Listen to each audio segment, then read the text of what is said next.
Welcome to Erasmus Project Include3, Pathways Towards Inclusion. Transitions from sheltered employment for people with intellectual disabilities into the regular labor market. Curriculum for Collaborative Inclusive Learning, the Include3 Method Unit 8. Collaboration in Networks. This unit will show you the aims and tasks of networking in the Include3 method. Networking is an important part of the Include3 method. Why? Because the inclusion of people with disabilities in the first labor market is a complex task with multiple duties. A counselor can't do this on her or his own. You need support from many sides. Therefore, you have to build a network. Potential networking partners you will find in the slide. The Include3 method requires two kinds of networks. Firstly, the counselor network, what means contacts to institutions, co-workers, possible employers, and other organizations.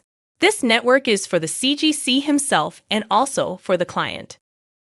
Secondly, the client network, what means a personal network around the person with disabilities, which can consist in family, teacher, or medical support, and so on.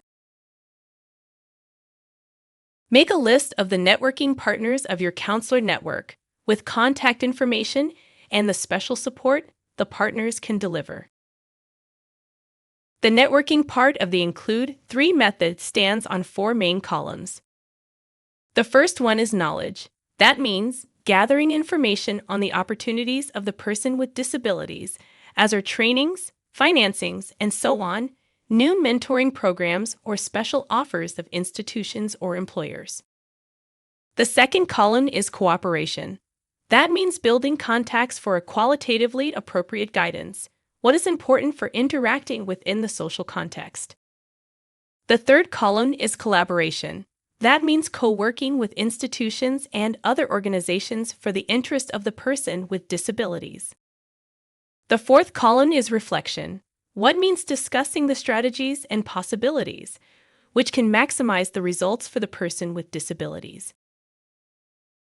A network can deliver varied support for a person with disabilities. You can maximize resources and find new solutions to be more effective and successful. You can be an advocate for the interests of the peoples with disabilities. You can build a safeguard net around the people with disabilities. You can find external support for the people with disabilities, which improves the understanding for the special needs and problems. You can deliver the opportunity for a critical reflection of your own strategies and activities.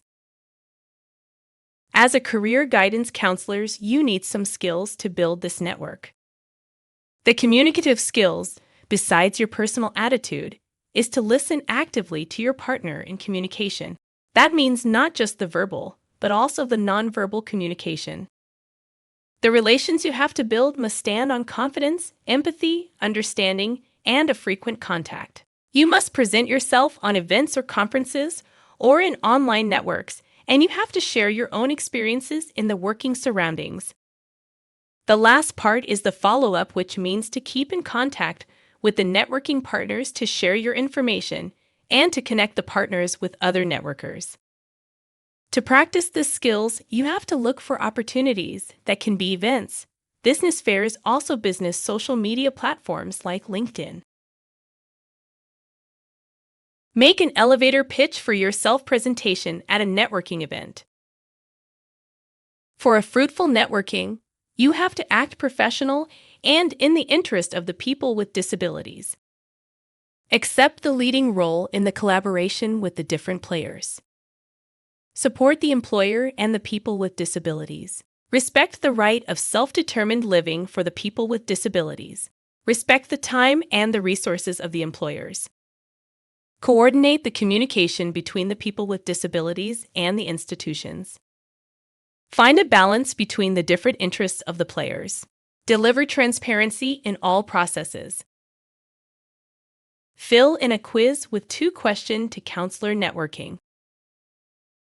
The Include3 method demands a second kind of network. It is the networking with the people and personal environment of the people with disabilities, as are family, teachers, medical support, and so on. This is called client network or case networking. As a career guidance counselor, you have to collect all relevant networking partners with their contact informations in the special branches.